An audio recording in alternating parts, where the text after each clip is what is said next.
আজকের এই মুহূর্তের সবথেকে বড় খবর, মানুষের মস্তিষ্কে সমাজ মাধ্যমের প্রভাব যেটি দিনে দিনে জটিল থেকে জটিলতর হয়ে উঠেছে।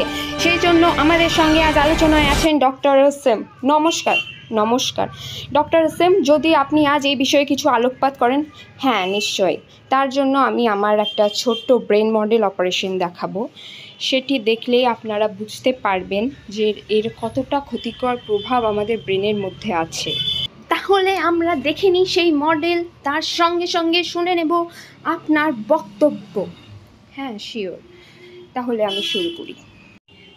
আমরা দেখে নেব একটা পেপার ব্রেনের মডেল, এবং যেটাকে অপারেশন করে সেখান থেকে সোশ্যাল প্ল্যাটফর্মগুলোকে বের করে নেওয়া হচ্ছে, যেমন ফেসবুক, ইনস্টাগ্রাম, ইউটিউব। এবং অপারেশনের পর একটা বই যেটার নাম ডু ইট টুডে, ওটাকে ব্রেনের মধ্যে রেখে অপারেশন কমপ্লিট করা হচ্ছে। কারণ এখনকার বাচ্চারা নিজের আজকের কাজটা ফেলে রেখে সোশ্যাল মিডিয়াতে বেশিরভাগ সময়টা নষ্ট করে। সো মডেলটা এরকমই যে আমি সোশ্যাল প্ল্যাটফর্মগুলোকে বের করে দিচ্ছি আর মোটিভেশনাল বইগুলো ঢোকাচ্ছি। আর এই পেপার ব্রেন মডেলটা কিভাবে আমি তৈরি করেছি সেটা নিখুঁতভাবে আমি দেখানোর চেষ্টা করেছি যতটা পেরেছি। আর এটা বলতে আমার দ্বিধা নেই যে এখনকার বাচ্চাদের সকালে চোখ খোলা থেকে রাতে ঘুমোতে যাওয়ার আগে পর্যন্ত অনলি সোশ্যাল মিডিয়া। ডক্টর, তার মানে আপনি কি বলতে চাইছেন? সোশ্যাল মিডিয়া একদম ব্যান করে দেওয়া উচিত? না, আমি সেরকম কিছু বলতে চাইছি না।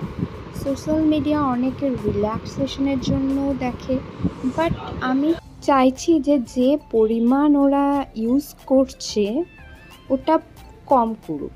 মানে হ্যাঁ, দিনে 1 ঘন্টা বা 2 ঘন্টা, বাট আমি কিছু জনকে দেখি যে ওরা সারা দিনই ইউজ করে। তো ওদেরকে অন্য কিছু অ্যাক্টিভিটি করতে হবে। অনেক সময় দেখা যায় যে এক মিনিট আমি না আপনাকে এখানে থামাচ্ছি। আপনি এক্ষুনি বললেন অ্যাক্টিভিটির কথা। আপনি এখানে কি অ্যাক্টিভিটির কথা বলতে চাইলেন সেটা যদি একটু পরিষ্কার করে আমাদের দর্শকদের জন্য বলেন। হ্যাঁ, অবশ্যই অ্যাক্টিভিটি অনেক কিছু হতে পারে। কেউ হাতের কাজ করতে পারে, কেউ ড্রয়িং করতে পারে, তারপর পড়াশোনা তো আছে, গল্পের বই পড়তে পারে। অনেক কিছু আছে সোশ্যাল মিডিয়া ছাড়া। কেন, আগেকার দিনে যখন সোশ্যাল মিডিয়ার প্ল্যাটফর্ম এত শিখরে, উচ্চতা শিখরে যখন পৌঁছায়নি, তখন মানুষ কী করেছে, তারা কত এখনকার ছেলেমেয়েরা তো খেলাধুলার কথা কিচ্ছু জানে না। আমার চেষ্টা হলো এই যে তারা সুস্থ স্বাভাবিকভাবে জীবনযাপন করুক, সবসময় নিজেকে সোশ্যাল মিডিয়ার মধ্যে গুটিয়ে না রেখে কোনো রকম নিজেদের হবিটা চেনার চেষ্টা করুক। এখনকার ছেলেমেয়েরা নিজেদের হবিটা ভুলে গিয়েছে, সারাক্ষণ সোশ্যাল মিডিয়াতেই ব্যস্ত।